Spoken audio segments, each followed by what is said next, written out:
Hey YouTube friends, and welcome to our first weekly plant check-in video for spring. I get super excited every year when the calendar ticks over to September, and I know that my plants just love this time of the year. As usual, lots of plants, so lots of things to talk about. On Saturday, it was our monthly plant club catch-up. So of course, I took a few propagations with me. I've got a few succulents actually to show you guys that I came home with for the succulent garden that I'm doing in our front yard that I can't wait to show you once it's finished. What else? I've got a syngonium that's struggling with mealy bugs again. It seems to be the one and only plant in my collection that just continuously seems to get mealy bugs. So I'll talk you guys through that. And also midweek, I went to Bunnings. On their website, it says they've got oxalis at the moment for a really reasonable price. So I popped into Bunnings. They didn't have oxalis, but I came home with a fern of all things. I never thought I'd be saying that to you guys. I'm not really a fern girl, but this fern just took my eye and I couldn't help it. It now has pride of place on one of our antique ladders. And so that will be the first part of the video. And then in the second part of the video, mental health wise, there's some stuff happening for me at the moment, and I'll make sure I timestamp it, because if you guys are like, Mel, just stick to plants, we're just here for the plants, I'll share a bit with you about the mental health stuff that's going on for me. And but I most importantly wanted to share with you some of the things that I do to make sure that when life's going a little bit pear-shaped, as it can for all of us, some of the steps that I take to make sure that when I'm feeling overwhelmed or I've got some stuff going on in my life, my plants don't become completely overwhelming for me. So I can't wait to share those tips and tricks with you guys as well. So as I said, jam-packed. I'm not sure how editing Mel is going to keep this video to 30 minutes, but she'll definitely try. And just quickly, if we haven't met before, hey, I'm Mel. I'm that crazy plant lady, as my friends call me, who just can't stop talking about plants. I'm absolutely no expert though. A few years ago, my compost bin was just overflowing with my mistakes. Now, these days, I'm happy to say I've got more than 150 plants, most of them happy and healthy. And this channel is all about sharing my journey with you, mistakes and all, and hopefully giving you some helpful tips and tricks along the way so that you can build your planty collection as well.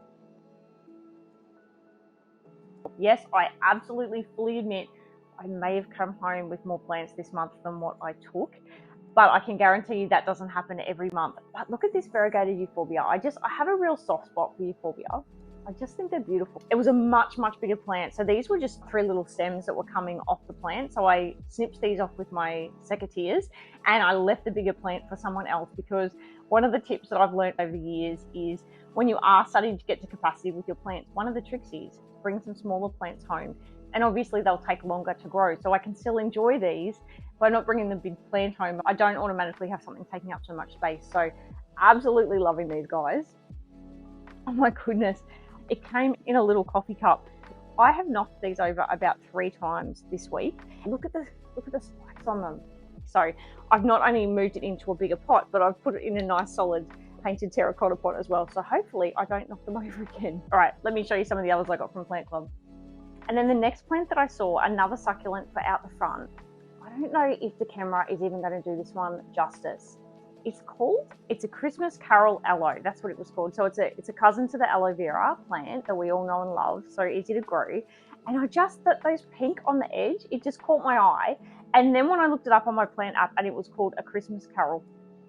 I keep going to say cactus. A Christmas Carol aloe. I just thought I need to have this. Anyone that knows me, so you guys probably don't know me well enough yet, but my friends call me Mrs. Claus. I'm just an absolute Christmas tragic. And I thought, you know what? If there is a plant out there with the name Christmas in it, I think I need to have one. And not only one, but then there was this other one. It's got a flower. I don't know if I'm going to be able to show you guys. It's got a flower on it. It's just almost finished. And I mean, the flower's lovely, but look at the colors. When I looked it up on my plant app, it's also a version of the Christmas Carol aloe. I can't say that today. The Christmas Carol aloe. So these guys are going to go out in that front garden that I've talked about, in the 2 pots together next to each other. Also got, as the feature plant in there, I've got a flapjack that actually has pretty similar colors to this. I think that was going to look really nice in the pot. That was just a really nice surprise addition from Plant Club. So pretty excited about those. The next plant I have for you guys is not such a good news story. So this is, if you can even tell, all of these sticks, and there is one little leaf starting to come, was, or I guess is, one of my favorite syngoniums. Hopefully, I think I did take a photo before I snipped all the leaves off. So I'll get editing Mel to put a photo up here of what it looked like before I completely snipped the leaves off. This is definitely, out of all my plants, I think it's the third time it's had mealy bugs. And it interests me because all the other plants around it don't seem to get mealy bugs, but this guy does. What happened was I was in the bathroom. What was I checking on? I've got an ivy in the bathroom that I'm growing ready to put outside in our garden. So I went over to check on that. I'm like, oh, awesome. It's just about ready to be planted in our garden. And then something white caught my eye. There was just one fleck on the top of the leaves. And then I looked underneath. And now if you're queasy, guys, because I don't know about you, but mealy bugs just make me feel a bit blah when I look at them. I'm about to put a picture up on what the back of the leaves look like before I cut them off. So just look away for a sec if you feel queasy like I do about mealy bugs, because it was pretty gross.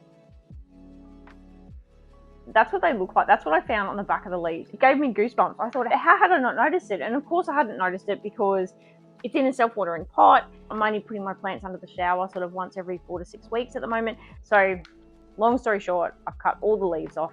This is a new leaf that's popping up since the chop. And because this is the third time now, this guy's got mealy bugs. As pretty as it is, if it gets mealy bugs again, I think it's going to go to Plant Club, because what we'll talk about in the second half of this video, it is such a beautiful plant, don't get me wrong, but if it's going to keep getting mealy bugs on me, it's going to go to Plant Club, and someone a lot more experienced than me can have a go at looking after it. This one is definitely on my 4Q. You might be about to be purge list. So one of the lovely people watching last week's video noticed that this poor monkey's tail cactus was actually reaching towards the light. They sent me a comment and pointed out to me that it was actually stretching out towards the light, the poor thing.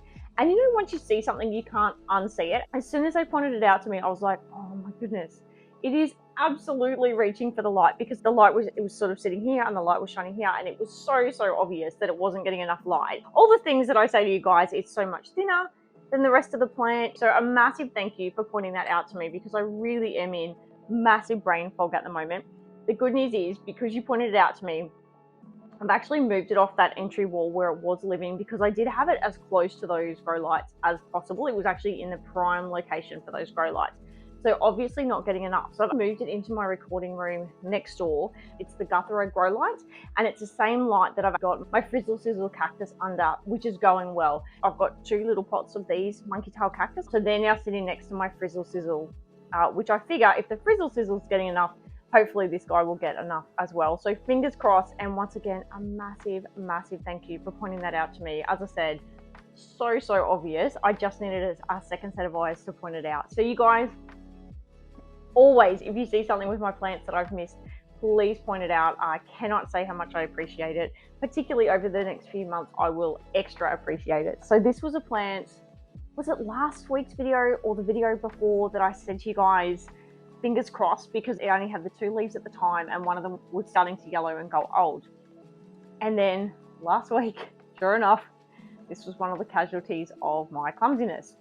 So we're down to 1 leaf. I ended up having to cut the other leaf off. This fell, so it sits about 2/3 up on the ladder in our lounge room, got completely knocked off the shelf, scattered all over the floor. Oh my goodness, I couldn't believe it. I thought of all the plants to get knocked. Why the alocasia? I only have 2 alocasias in my collection. Anyway, a positive did come out of it.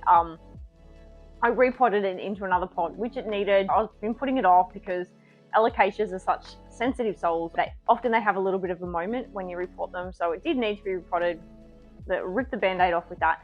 And also, when all of my mix fell onto the floor, in amongst it was a corm. There probably was more, but you can see with my mix, it really was a bit hard to tell the corms from my chunky mix. But I did actually find 1 corm, and I've got it in my little community dome. I did some YouTube research, of course, and some Googling and some ChatGPTing. So I'm following the instructions, and fingers crossed, it might actually sprout another Amazonica for me. So I'm really interested to see how it goes. Apparently it can be quite a slow process, so I'll just leave it in that humidity dome with some of my other propagations, and I'll see how it goes. So the last plant that I wanted to share with you before we go into the second part of the video where we talk mental health and plants, seriously, still feels a bit scary, is my new fern. And I didn't think I'd ever be saying this on this channel because I'm really not a fern girl. But I went into Bunnings. This is a button fern, and I hadn't seen one before. When I saw it, I just was drawn straight to it because you guys know I'm all about dark moody leaves. And when I Googled button fern, It came up as a very easy care fern, and I thought, wow, that's fantastic. Wasn't many of them in Bunnings, and I thought, oh, is this just a once off? Is it maybe the way that they've cared for it, or do the leaves stay dark? Now, according to Google and ChatGPT, these leaves do stay this dark green color, and the stems do stay that darker color. I never ever thought when I was looking for those dark moody plants that I'd be saying to you guys, hey, I found a fern and it fits perfectly into my collection of my darker leaf plants. So it was maybe a good thing that the oxalis wasn't there. Okay, we've made it to part 2 of the video. So if you're still here, thank you so much for sticking around. I thought I'll give you guys some background into what's going on for me at the moment. I'm hoping by sharing my story might actually help someone else. But also, plant parent wise, I'm going to give you some tips and tricks of what I've learned the hard way on how I keep my plants manageable while stuff's going on, because it does. It happens to all of us, and the last thing you need is for plants to start causing you stress, particularly when life has gone a little bit pear-shaped around you. Plants should be there to bring you joy and calm. That's when you need them the most. It's taken me quite a few years to get to this space, but right now they truly are bringing me so much joy, doing the absolute bare minimum with them, and just feeling so grateful to past me for making some of the hard choices. I think I've talked way too long. I'll stop procrastinating and let's get more into the details. So I alluded to this in the comments of my video from last week. I am so deep in the middle of autistic ADHD burnout. There were just so many signs. I don't know how I didn't pick it up sooner, but a few things happened in a row for me for the light bulb moment to happen and go, oh my goodness, I think I'm actually in burnout.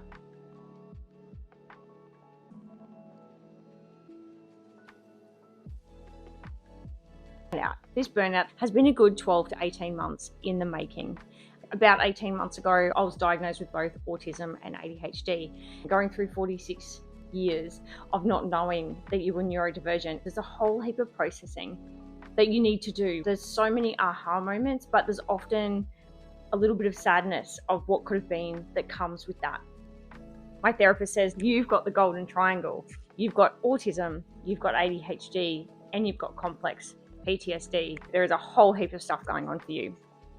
And then a few months after that, another pretty significant life event happened for me, and it started bringing back some trauma memories that my body had locked away for me for safety. It's these trauma memories that are kicking my butt right now. I haven't been able to put words around that, and I don't even know that I've done a very good job in explaining. I want to give you enough, but I don't want to give you too much. For someone who scored 100% on their masking portion of the autism assessment and is an absolute expert at masking and smiling and saying, everything's fine, I am absolutely fine, I think it's time for me to say, no, actually, I'm in deep burnout. My nervous system is up here at the moment. I've got some serious self-care and processing to do to get through the other side of this burnout. And I guess that's the bit that I wanted to share with you with regards to the plant stuff, because life happens for all of us. This is my speed bump in life at the moment. I don't even know what else to call it. There's probably so many better words. But the bit that I can help you guys with is when life is kicking our butts and adulting is hard, there's a bucket load of things that we can do around our plant care to make sure that plant care doesn't feel like a chore and we can actually enjoy our plants. But before we go into that, can you let me know if you guys are just here for the plant care?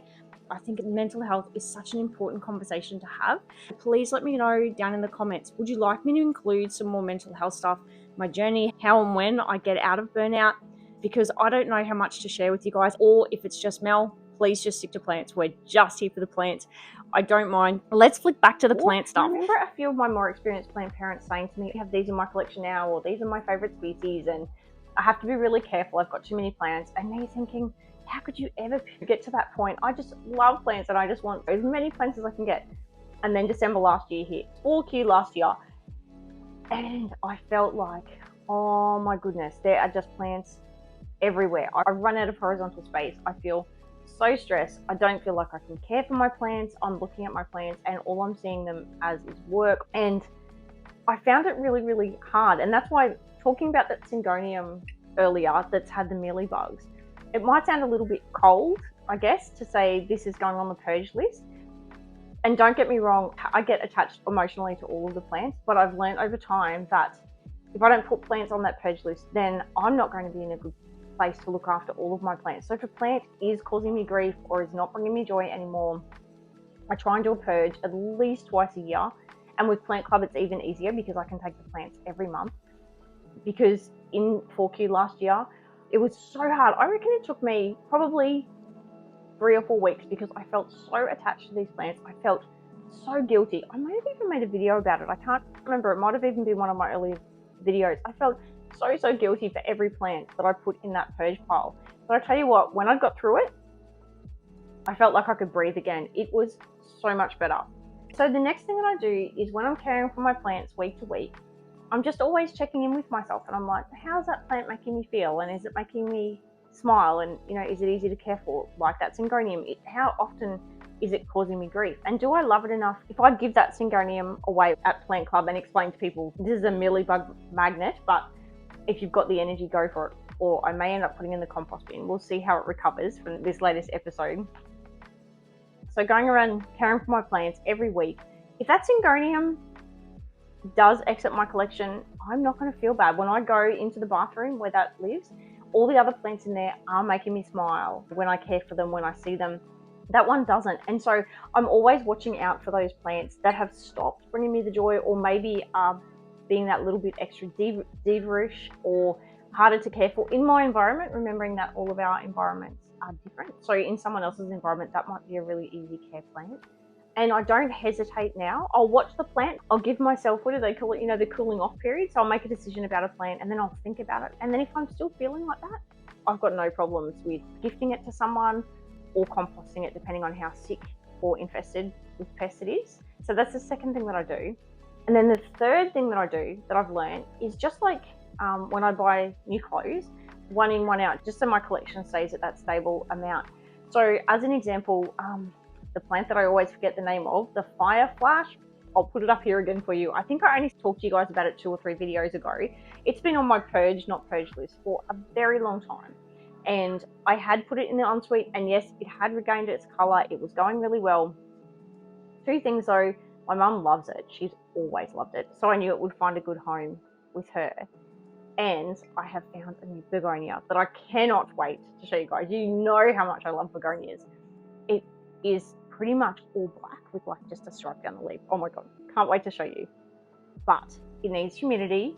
It's not as fussy as some of them. It's not a diva as such, but it is a Rex begonia, and it is a Rex begonia that will benefit from being in the ensuite. So I need to make some space. So I'm like, all right, it's not bringing me joy. I took it off the shelf and I just put a spider plant in there. I'm not missing it. And the joy on my mum's face when I gave it to her, priceless. So that's a win-win. And so now I've got space for when my black-leaved begonia comes. So the next thing I do, I definitely couldn't have done this when I first started. It's really taken me time. It's taken me a few years to work out what sort of style of plants I really love. And I've worked out, ChatGPT nailed it the other day when we were talking about plants. I was actually asking about that beautiful new fern that I got. I absolutely love that, you know, the dark leaf moody plants. I try and stay away from alocasias and anthuriums. They are beautiful and I love looking at them in other people's collection, and oh my goodness, those dark leaves. But they in general require that little bit more care and time than a lot of the other plants in my collection. And I guess it's a little bit of fun looking for moody plants that aren't alocasias or anthuriums that are actually easy to care for. And sometimes you find things like that little button fern. There's a peperomia here beside me. That's a nice baby rubber plant that's quite dark, but I've got an even darker variety that's out in our lounge room. I've got that beautiful syngonium. I think it's the red robin that has the dark leaves. So trying to add some of those dark leaves into the collection, but once again, keeping them on the easier care side. I guess I'm really conscious, even though I love dark leaves and I could just fill my collection with alocasias and anthuriums and all those potentially more difficult, higher level of care plants, because oh my goodness, they look amazing. But I just know that I don't have the capacity. And the next thing that I do with my collection is I've got a lot of what I call staples, filler plants. I always feel guilty when I say that. I'll put a photo up here for you guys because I took a photo of the filler plants that I've got here as examples for you. If you're just starting out and you're super busy, even if you just got a collection of these plants that I'm about to talk about, they look beautiful. When I first started, These staples that I'm about to tell you, that's all I had. And just slowly over time, I've built my confidence and I've been able to bring in some of those dark, moody plants that I absolutely adore.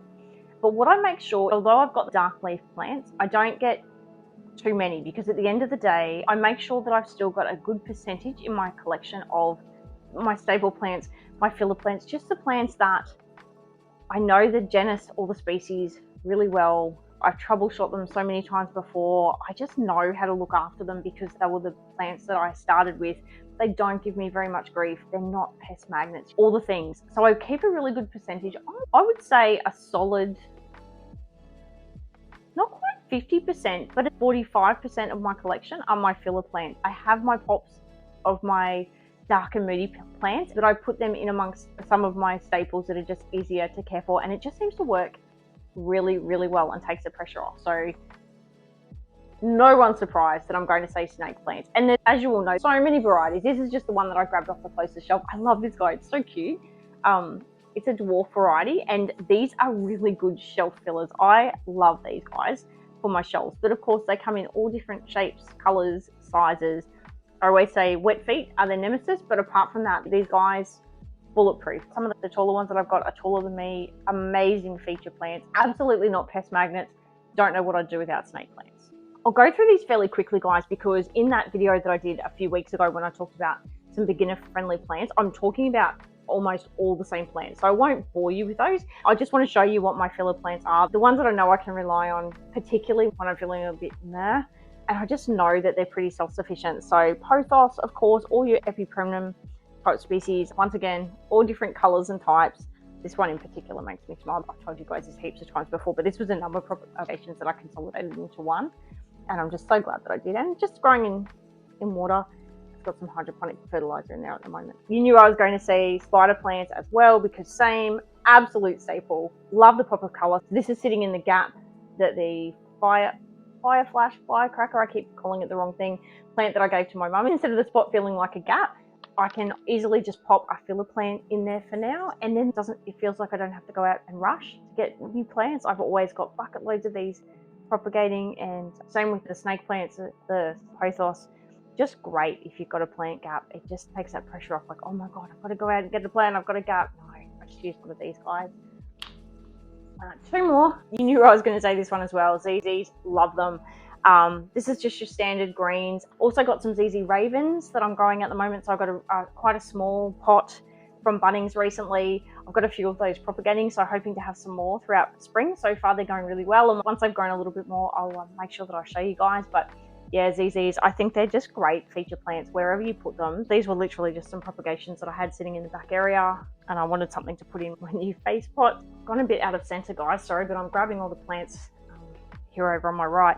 I just have so many different types of dracaenas. Love them because they can grow in my chunky mix, they can grow in self-watering, they grow in water for about 12 months, and same, they can be great feature plants, they can be great shelf fillers, lots and lots of dracaenas, all different types, sizes, colors, shapes, and just super easy to care for. These guys I just grab out of the garden, but I've also got your good old school lucky bamboo, happy plants, and the dragon plants. I can't help myself. I'm such a begonia girl, just love them. I definitely wouldn't put begonia rex on this list at the moment, although I'm getting so much more used to them. In general, they really do thrive so much better in the humidity. But the cane begonias, they are really getting up there with regards to being a staple plant as well for me, or a filler plant. This guy was just a propagation. Let me see the spots on the leaves that I got from Plant Club last month. I've just got it in water with some hydroponic fertilizer. It has doubled in size since I got it, and you know, it's only just the start of spring here. The 1st of September is the start of spring here in southeast Queensland. And then the begonia that I showed you guys, was it last week or the week before, that I got from my husband's friends, despite the fact that it also got knocked off the ladder, absolutely going great. So these guys are a lot less fussy with regards to humidity, and I have to say pretty quickly becoming one of the staples that I talk about as well. My fiddle leaf fig, oh my goodness.